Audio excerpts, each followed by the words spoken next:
suis Dr René Bouthier, neurochirurgien au CHUM depuis 18 ans. Je suis spécialisé dans la chirurgie de l'épilepsie au sein du groupe d'épilepsie du CHUM. En avril 2014, j'entreprends l'ascension vers le sommet du mont Everest dans le but d'amasser des fonds pour vaincre l'épilepsie. Tout ceci... Et il est parti hier de l'aéroport Pierre-Elliott Trudeau, le docteur Bouthier, pour gravir l'Everest et vaincre l'épilepsie. Alors, on ne pouvait pas lui parler ce matin, mais on a quand même demandé au CHUM de nous envoyer quelqu'un de l'équipe d'épilepsie, du groupe épilepsie, pour nous parler de l'ascension du docteur Bouthier, mais pas tellement l'ascension de l'Everest, autant que des raisons qui lui font gravir l'Everest. C'est la docteure Arlene O. de Bérubé qui a été désignée volontaire. Elle a perdu à pile ou face avec je sais pas qui.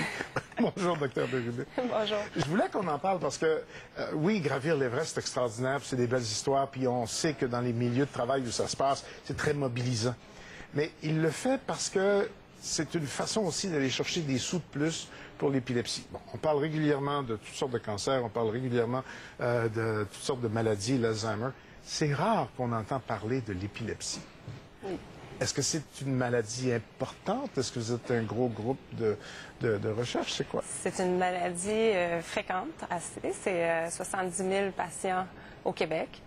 C'est une maladie dont on trouve effectivement, dont on ne parle pas assez. Il y a encore trop de mythes à propos de la maladie par opposition à d'autres maladies neurologiques comme le Parkinson et l'Alzheimer, par exemple. Bien, justement, dans le petit message du docteur Bouthier qu'on vient de voir, il y a quelque chose qui m'a accroché. Il parle de chirurgie épileptique. C'est quoi l'épilepsie? Parce qu'il y a comme un tabou à cause des symptômes, j'imagine, puis à cause des crises d'épilepsie, des gens qui tombent dans une sorte de crise. Ça, c'est pas le quotidien des gens qui ont l'épilepsie, ces crises-là. Non.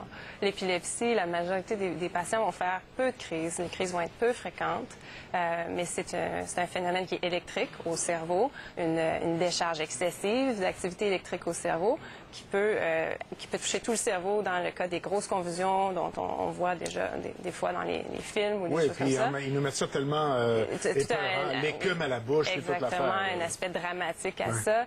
Il y a tout un autre type d'épilepsie qu'on appelle l'épilepsie focale, où il y a seulement une petite zone du cerveau qui va envoyer un signal excessif au niveau électrique et qui va donner des symptômes très focalisés, donc beaucoup plus subtils et c'est toujours de courte durée. Et c'est dû à quoi? C'est une maladie dégénérative ou c'est un déséquilibre? C'est un autre, des fois, un autre préjugé que les gens peuvent avoir. Ce n'est ni une maladie dégénérative ni une maladie mentale. C'est vraiment une maladie neurologique. Il y a plusieurs causes. Ça peut être génétique dans 10 à 15 des cas. Ça peut être dû à un traumatisme crânien, n'importe quelle cicatrice au cerveau, après une chirurgie, un AVC. Donc, c'est un dommage au cerveau où les neurones ne fonctionnent plus comme il faut au niveau électrique. Et là, vous l'avez dit vous-même, c'était pas juste un sentiment que j'avais qu'on n'en parlait pas beaucoup. Vous dites on n'en parle pas assez, forcément vous êtes dedans. Le docteur Bouthier qui s'en va là-bas, c'est aussi, bon, les sous, c'est sûr, c'est le nerf de la guerre, mais j'imagine qu'il y a déjà des efforts de levée de fonds qui sont faits. C'est aussi pour attirer l'attention sur l'épilepsie, pour donner une chance à la maladie d'être reconnue et reconnue, là. Tout à fait. C'est une façon d'amener, de sensibiliser les gens à cette maladie-là, de la démystifier, d'en parler un peu plus. Pour des patients avec qui je travaille, c'est souvent ils ont une certaine crainte de révéler leur épilepsie, il y a une certaine honte qui est attachée à ça et qui n'a pas sa raison d'être, selon moi.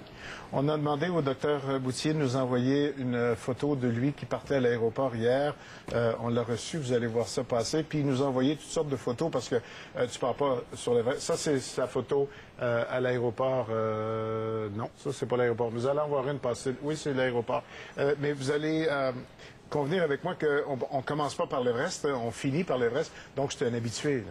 Oui, ça fait plusieurs années. C'est un passionné de l'alpinisme. Ça ne sera pas sa première montagne.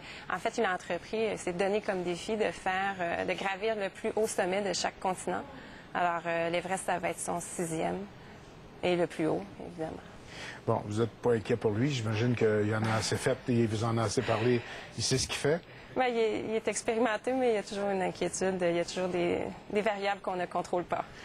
Et il va revenir avec combien, là, son but, c'est d'aller chercher combien d'argent? On vise 100 000 Il y a une page où on peut aller savoir, je parle d'une page sur le web, j'imagine, Oui. où on peut le suivre lui, puis en même temps en savoir plus sur l'épilepsie. Oui, via la Fondation du CHUM, donc sur fondationduchum.com, la campagne de financement va se poursuivre tout le long de l'ascension. Le sommet devrait être atteint autour du 10 mai, selon les conditions météo, dépendant toujours.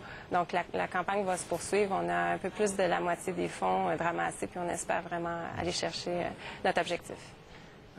Lui fait un beau voyage, puis probablement l'accomplissement d'une vie aussi par rapport aux montagnes, mais en même temps, il y a un paquet de monde qui vont monter avec lui.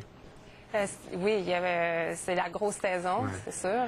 Mais je veux dire, au CHUM, il y a un paquet de monde qui vont, vous voulez dire, oui, forcer avec non, lui. au sol, ceux qui restent, oui, on va suivre l'ascension de très, très près, je peux vous dire.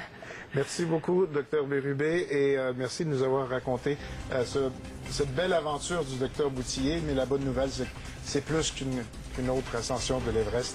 C'est une énorme cause autour. Merci beaucoup. Ça m'a fait plaisir.